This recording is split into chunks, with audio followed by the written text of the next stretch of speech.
Sistemas operacionais. Professor Alexandre Freire. Na aula de hoje falaremos sobre sincronismo de processos. Vocês estão ouvindo aí a música Quererê dos Barbatuques, no programa Sala de Som.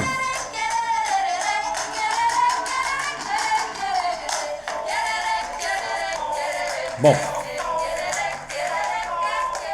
vamos lá. Vamos lá. Olá pessoal, espero que estejam todos bem. Eu gosto bastante aí do Barbatuques. É um tipo de música que as crianças gostam, né? Então eu escutei muito Barbatuques por causa da minha filha. Mas eu também acho, bom, não é música para criança, né? O Barbatuques, ele tem trabalho infantil, mas ele tem trabalho adulto também. Mas a minha filha, ela gostava dos trabalhos para adultos e eu gostava eu gosto, né, dos trabalhos infantis aí também trabalhos infantis não, né? Trabalhos para criança, né? Trabalhos voltados para o público infantil do Barbatuques, também gosto, recomendo aí.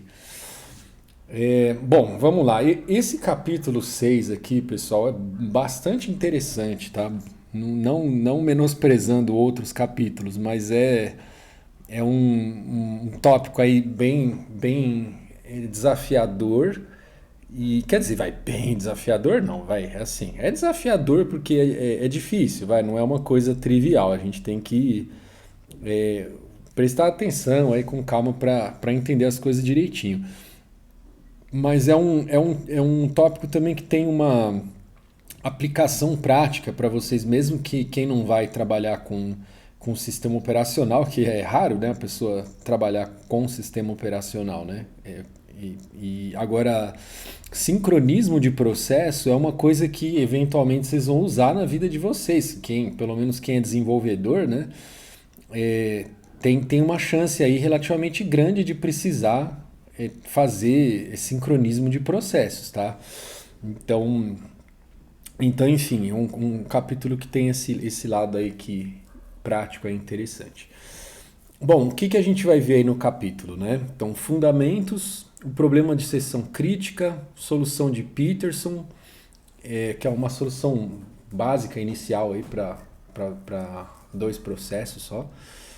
Hardware de sincronismo, semáforos, problemas clássicos de sincronismo, monitores, exemplos de sincronismo e, por último, transações indivisíveis. Esse tópico eu não vou falar na aula de hoje, tá? E eu estou considerando como aula de hoje as 2 aulas da semana, que eu gravo tudo numa talagada só, né?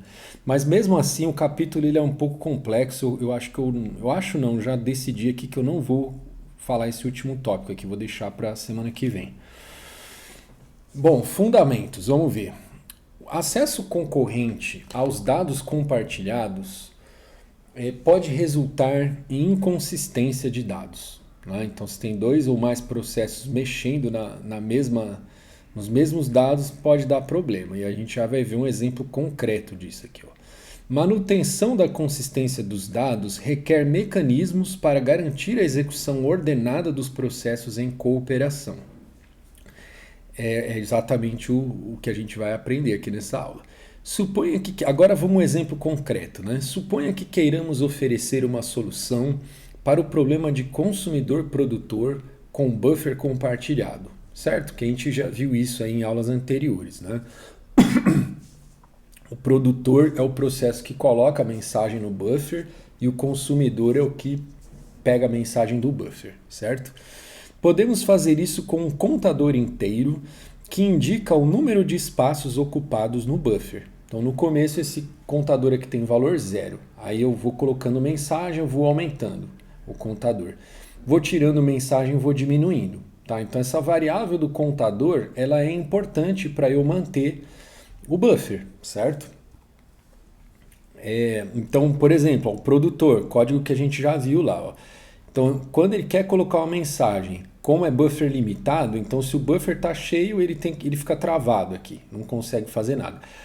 Quando o contador disser para mim que tem espaço lá no buffer, aí eu vou lá, somo lá um no contador, guardo uma mensagem no buffer e mudo aqui o apontador lá para andar uma posição para frente aí para ele apontar para a próxima posição vazia do buffer, certo? Então esse é um código que a gente já viu, do produtor, e o do consumidor ele trava quando não tem mensagem para ser consumida, né? Então se o contador é 0, ele fica aqui travado. Quando destravar, aí sim ele vai tirar alguém do buffer. Então ele vai diminuir o contador, vai pegar o item aqui de uma posição que está ocupada no buffer, né? E aí vai atualizar essa posição ocupada que agora não está mais ocupada, né? Então ele anda com esse out aí para a próxima, que é a próxima posição que ainda está ocupada do buffer, né? Certo? Códigos que a gente já viu aí em aulas passadas. Agora, aí a gente vai falar agora de condição de race, tá? Que é o seguinte, ó. Quando você compila o teu código, ele pode gerar um código de máquina como esse que está aqui, ó. Para você fazer a operação de soma, você precisa carregar o valor no registrador, certo? Porque os circuitos lá da tua máquina de soma que tem no processador, eles só atuam nos registradores, certo? Então você primeiro tem que carregar no registrador o valor, depois você faz a conta e depois você volta lá para a variável o valor da conta que você fez, tá? Então aqui no caso a conta que a gente vai fazer é somar 1, né? Então ele compila, o código vira isso aqui, ó, tipo, o registrador 1 recebe o que está lá no contador, aí o registrador 1 mais, né? Recebe registrador 1 mais 1, né? Mais. E aí depois o contador recebe o que ficou lá no registrador 1, certo? O valor somado, né? Natural, certo? Que aconteça isso aqui. E o menos a mesma coisa. Carrega no registrador o valor para depois fazer a subtração, para depois carregar de volta no contador o que ficou lá como resultado no registrador, certo? Agora, aí é que a porca torce o rabo, né? Imagina que assim, ó, eu tô aqui, ó, imagina que isso aqui, o mais vai acontecer num processo e o menos vai acontecer em outro, porque são processos que compartilham uma variável, né? Então no caso aqui, ó, o contador é uma variável compartilhada. Tanto o produtor como o consumidor, ó, eles mexem nesse contador, certo? O produtor faz mais, o consumidor faz menos. Então os dois estão compartilhando essa mesma variável, né? Só que são dois processos distintos. Então imagina que assim, é aí que vem o tal da condição de race, né? Imagina que eu estava executando um processo lá do produtor, aí ele começou a fazer essa sequência aqui de 3 operações, só que houve uma troca de contexto antes que ele terminasse de realizar aqui as 3 operações. Que tipo, no meu código, eu olho para esse count mais, eu olho para isso como uma operação atômica, né? Como se ela fosse indivisível, né? Só que ela não é indivisível, ela está dividida em 3 operações aqui, ó, né? Na linguagem de máquina, né? E lá na hora de trocar o contexto, então, portanto, pode trocar o contexto em qualquer linha aqui. Eu posso executar só a linha 1, trocar de contexto, executar a linha 1 e a 2, trocar de contexto, entendeu? Pode acontecer, né? A troca de contexto pode acontecer em qualquer linha do código de máquina, né? Então, ó, no exemplo aqui, imagina que acontece assim, ó, executei as 2 primeiras instruções do mais, então, portanto, eu carreguei e suponha que inicialmente o contador valia 5, né? Então, o valor que eu carreguei lá no registrador 1 foi 5. Aí eu fiz a soma, né? Somei 1, então ficou lá no registrador 6. Só que aí trocou o contexto.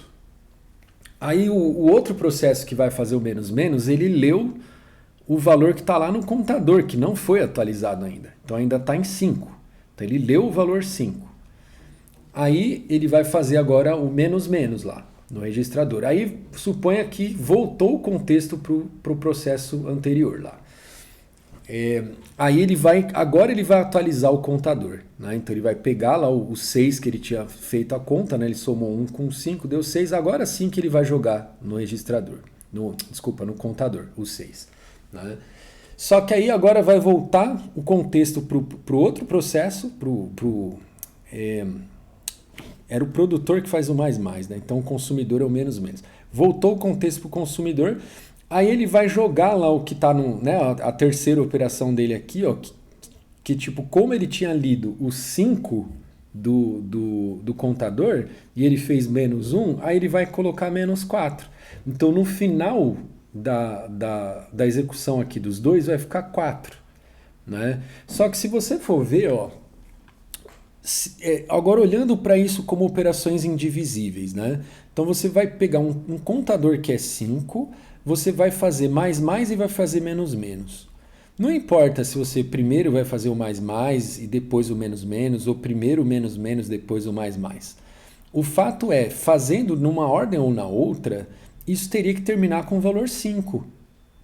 Certo? Teria que terminar com o valor 5. Você sabe que você vai colocar uma mensagem no buffer e tirar uma mensagem do buffer. Né? Tinha 5 mensagens inicialmente. Eu vou colocar uma e vou tirar uma. Não importa se eu vou colocar primeiro e tirar depois, ou então se eu vou tirar primeiro e colocar depois. O saldo final tinha que continuar 5. Né? Só que como houve essa troca de contexto no meio aqui ó, do negócio, aqui, do jeito que eu mostrei, terminou com saldo 4. Entendeu? Você colocou uma mensagem do buffer, tirou e ficou com saldo 4. Entendeu? Então, dependendo de como foi executado, vai dar uma resposta diferente. Isso é que é a condição de race. Né? Tipo, dependendo da condição da execução, vai dar uma resposta diferente. Isso não pode acontecer. Entendeu? Então, assim, o que a gente quer permitir é que os processos possam executar em qualquer ordem aqui, essas operações. Isso para a gente não teria problema. Né?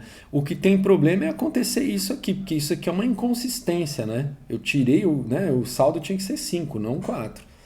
Então, houve uma inconsistência aqui. Tá bom? Perdi aqui um número, que poderia ter perdido aqui o saldo da tua conta bancária, né? Eu saquei aqui, ó, depositei, né? O 1 é depositar, né? Então imagina que a tua conta aqui, ó, 5 milhões tem a tua conta. Aí você vai depositar 1 milhão e vai sacar 1 milhão, né? Tem duas transações lá agendadas, né? Você, vai depositar, porque você recebeu lá 1 milhão de um serviço que você prestou. Então você vai depositar 1 milhão, mas só que você já vai sacar porque você vai comprar um carro novo, né? Imagina que agendou as duas transações. Só que aí na hora dessas transações executarem, houve essa troca de contexto aí esquisita e no final das contas você vai ficar com um saldo de 4 milhões. Perdeu 1 milhão. Mas tá bom, né? Se sobrou 4 milhões... Se sobrou 4 milhões na sua conta, tá bom. Mas deu para sacar, pessoal, qual que é o problema aí? Né? Deixa eu dar um bico na minha água aqui.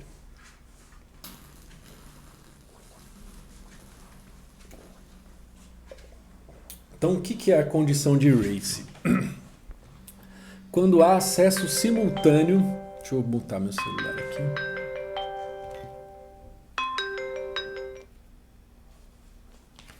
Meu celular está meio difícil aqui de mexer, viu? Ela não está me obedecendo. Agora foi. Então, o que é a condição de race? Né? Quando há acesso simultâneo aos dados compartilhados e o resultado final depende da ordem da execução, o que não deveria acontecer. Né? Seção crítica. Seção do código onde os dados compartilhados são acessados. Tá? Então, no momento em que eu estou acessando o contador, que é uma variável compartilhada, que pode dar uma inconsistência, né? Portanto, então isso aqui é uma seção crítica, tá? Então, e aí o que a gente vai ver na aula de hoje aí é que a seção crítica a gente vai ter mecanismos para evitar que aconteça de dois processos ficarem acessando memória compartilhada ao mesmo tempo, tá? Então, enquanto um processo está na seção crítica dele, os outros não vão conseguir mexer lá nos dados compartilhados, tá bom? Porque a gente quer que os processos compartilhem, a gente quer que os processos trabalhem juntos, mas tem momentos que isso não pode acontecer. Então, imagina que você está lá imagina o seguinte cenário, né? No McDonald's, né? Então, tipo, tem um cara lá montando o sanduíche, né? Tem um cara fritando lá um hambúrguer, o outro, tipo, pondo os pães lá pra assar, não sei o quê. Aí depois saiu aqui o negócio, um cara vai lá, monta o hambúrguer, né? Monta, coloca o pão, coloca a maionese, não sei o quê, põe o hambúrguer, fecha, o outro vai, embala, né? Aliás, eu não sei se é outro que embala ou se eu acho que é o mesmo que faz que embala. Mas o fato é, então você tem várias pessoas trabalhando ali juntas, né? Mexendo nas mesmas coisas, né? Então, mexendo no pão, mexendo no hambúrguer, todo mundo ao mesmo tempo. E você quer ter essa concorrência, quer que eles façam as coisas. Só que, tipo, tem que ter sincronismo isso. Então, tipo, o cara não pode pegar, tipo, o cara colocou o hambúrguer lá na chapa cru e eu vou lá, pego o hambúrguer cru e ponho em cima do pão e ponho a maionese. Não, não dá pra ser assim. Então tem que ter, tipo, tem que ter sincronismo, certo? Senão dá problema aí, né? É, Aí, então, a sessão crítica vai ser sempre esses pontos em que, meu, sabe, um processo está mexendo numa coisa que ele não quer que os outros mexam, tá? Então, eu botei o hambúrguer na chapa, eu não quero que ninguém pegue o hambúrguer enquanto ele não tiver assado, né? O frito, sei lá, né? É, só que agora, né, pensa que assim, eu tô dando um exemplo em que cada pessoa, tipo, tem o seu, como se cada uma tem o seu processador, né? No caso, dentro do sistema operacional, o sistema operacional é que fica fazendo troca de contexto, né? É como se você tivesse numa cena em que é, quem manda cada pessoa, tipo, é como se cada pessoa ela precisasse da autorização do coordenador para ela agir, né? Então o coordenador é que fala, ó, fulano, agora você pode fazer aí o que você estava fazendo. Aí o coordenador depois ele fala, ó, fulano, agora você para, ciclano, agora vai você. Então tem um coordenador que autoriza, né, a pessoa a se movimentar, ela atuar, né? Que aqui no caso é o sistema operacional. O sistema operacional é que dá a permissão, né? Fala, ó, pode processar, né? Esse processo aqui pode ir para a CPU e tal, né? Só que aí, só que o sistema operacional ele não tem consciência do que está acontecendo, né? Então, por mais que ele dê o poder pro processo, ele fala, ó, processo é a tua vez de executar. Só que se o processo, ele vai, na hora dele executar, ele vai mexer num dado que está, digamos, trancado, porque tipo um outro processo trancou, ele não vai conseguir mexer. Ele vai falar assim, é minha vez de processar, mas eu não posso, porque um outro processo trancou esses dados, né? Que é o que a gente vai ver aqui nessa coisa da sessão crítica. Então, quando a gente entra na sessão crítica, o processo ele meio que tranca os dados que ele quer mexer. E aí, tipo, mesmo que o sistema operacional tire ele lá da CPU, coloque outro no lugar, esse outro não vai conseguir acessar esses dados compartilhados porque eles vão estar trancados, tá bom? Essa que é a ideia. Então vai ter um código de entrada da sessão crítica, tá? Que é o código que solicita a permissão para entrar em sua sessão crítica. Então você pode interpretar isso como trancar alguma coisa, né? Então, pode pensar nesses banheiros de posto de gasolina, vai usar o banheiro do posto de gasolina, você tranca o negócio, né? Aí você usa, depois você libera, né? Você abre a porta, libera, outra pessoa pode usar. E aqueles banheirinhos pequenininhos, cabe uma pessoa de cada vez, né? Então a sessão é uma situação crítica, né? Não dá para duas pessoas usarem o banheiro ao mesmo tempo. Então, tipo, para você usar aí o recurso, no caso o banheiro, você precisa trancar o banheiro. Você entrou no banheiro, trancou, aí é seu, você usa, né? E depois que você sai da tua sessão crítica, aí no caso você libera, né? Aí você tem a sessão de saída, que é o trecho do teu código em que você vai executar operações para destrancar os dados aí, tá bom? Então a estrutura típica de um processo vai ser isso, ele vai tá num laço lá, num loop em que ele... É igual quando a gente falou de burst de CPU e burst de entrada e saída, né? Ele fica alternando entre esses bursts, né? Aqui no caso agora, a gente vai olhar dessa outra perspectiva, de que assim, o código ele fica entrando em sessão crítica, faz alguma coisa com os dados compartilhados e sai da sessão crítica. Aí, tipo, ele vai para outra sessão. E isso, tipo, é um ciclo, entendeu? Ele fica ciclando nisso. Então, ele pode entrar várias vezes na sessão crítica dele, sair e ter uma outra sessão que não é crítica, tá? Então, na sessão que não é crítica, é porque ele está mexendo em dados que não são compartilhados. Então, não tem problema. Tipo, pode haver troca de contexto em qualquer instante aqui que eu não preciso trancar nada, que não vai ter problema. Agora, na sessão crítica, se trocar o contexto, eu não tenho problema, porque eu estou com a tranca aqui dos dados que eu estou mexendo, tá bom?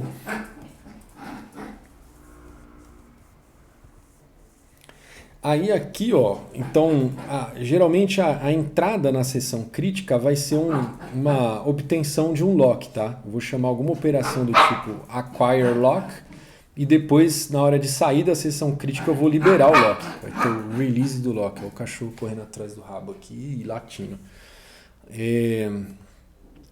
Beleza. Solução do problema de sessão crítica. A gente precisa de 3 coisas aqui quando a gente fala de sessão crítica. Uma delas é a exclusão mútua, porque é isso que a gente já falou aqui, né? Se o processo PI estiver executando em sua sessão crítica, então nenhum outro processo poderá estar executando em suas sessões críticas, tá bom? Aqui está implícito que tipo, a gente está falando de sessões críticas que estão compartilhando os mesmos dados, né? Então, tipo, se eu estou numa sessão crítica do meu processo, que eu manipulo um certo dado A, outro processo que também vai querer executar a sessão crítica dele em cima desse dado A, não vai poder fazer isso, tá bom? Então isso que é exclusão mútua. É um de cada vez só que pode mexer nesses dados aí compartilhados. Só que fora a exclusão mútua, eu tenho que garantir mais essas 2 coisas aqui, ó, para a coisa funcionar, né? Não basta só eu garantir a exclusão mútua. Eu tenho que garantir progresso, né? Que é o seguinte: se nenhum processo estiver executando em sua sessão crítica e houver alguns processos que queiram entrar em sua sessão crítica, então a seleção dos processos que entrarão na sessão crítica em seguida não poderá ser adiada indefinidamente. Então, assim, ou seja, né, quando o processo quer entrar na sessão crítica dele e não consegue, ele vai ter que ir para uma fila de espera, alguma coisa assim, né? Agora, se tipo, não tem nenhum processo, tipo, eu tô esperando pela obtenção dessa chave, vamos dizer assim, né? Então solicitei a chave para trancar os dados que eu queria usar, só que eu não obtive, porque os dados já estavam trancados. Então, se tiver tipo processos esperando por essa chave, aí não tiver nenhum processo usando a chave, né? Então, tipo, eu tenho que ter um limite de tempo em que eu vou pegar algum processo e vou entregar a chave para ele, certo? Eu não posso tipo, deixar esses processos esperando indefinidamente, tá bom? Então isso aqui acho que é tranquilo de satisfazer, certo? Isso aqui é só para garantir que não vai, os processos não vão ficar esperando lá eternamente. Então sempre você vai selecionar algum processo e entregar a chave para ele usar. Então é uma preocupação que o teu código tem que ter. Depois, espera limitada, né? É a terceira coisa, que é o quê? É preciso haver um limite sobre o número de vezes que outros processos têm permissão para entrar em suas sessões críticas depois que um processo tiver feito uma solicitação para entrar em sua sessão crítica e antes que essa solicitação seja concedida. Então, umas frases longas aqui, né? Mas, trocando em miúdos, o que isso está querendo dizer? Que é assim, pô, eu tô querendo entrar no banheiro lá do posto de gasolina, então eu solicitei a chave. Só que aí, de repente, vem uma criança também querendo usar, aí ele solicita a chave também, e aí essa criança tem prioridade. Então, tipo, ela vai na frente, né? É a mesma coisa que a gente deu também no exemplo lá do caixa do supermercado, né? Que então eu tô aqui com um carrinho cheio de compras, de repente vem um carrinho, vem uma pessoa que tem um chocolate só, aí eu deixo ela passar na minha frente, tá? Então imagina que aconteça esse tipo de situação. Só que se isso ficar acontecendo indefinidamente, eu posso ficar esperando a vida inteira lá, né? Então eu tenho que garantir que a espera é limitada. Eu não posso ficar abandonado nessa fila perdendo a vez lá, toda hora perdendo a vez, outros processos passando na minha frente, tá? Então, se eu conseguir garantir essas três coisas, aí eu consigo fazer as coisas funcionarem direitinho, tá? Não vai ter inconsistência, a coisa vai progredir, então com o passar do tempo os processos vão realizando o que eles têm que realizar e nenhum processo sequer vai ficar abandonado. Todos eles, mais cedo ou mais tarde, vão terminar, tá bom? Solução de Peterson para dois processos só, tá? Então agora vamos resolver o problema considerando apenas dois processos.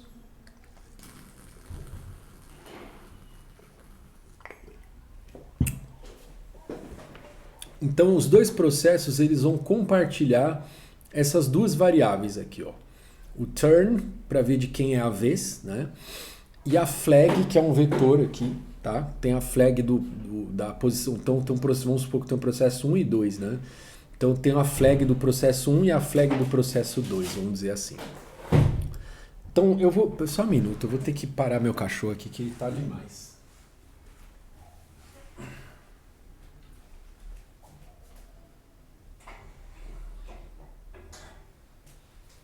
Impressionante, é só eu começar a falar que esse cachorro ele fica elétrico e começa a bagunçar demais. Parece que ele gosta de ouvir minha voz dando aula. Vamos lá. Deixa eu botar o computador na tomada.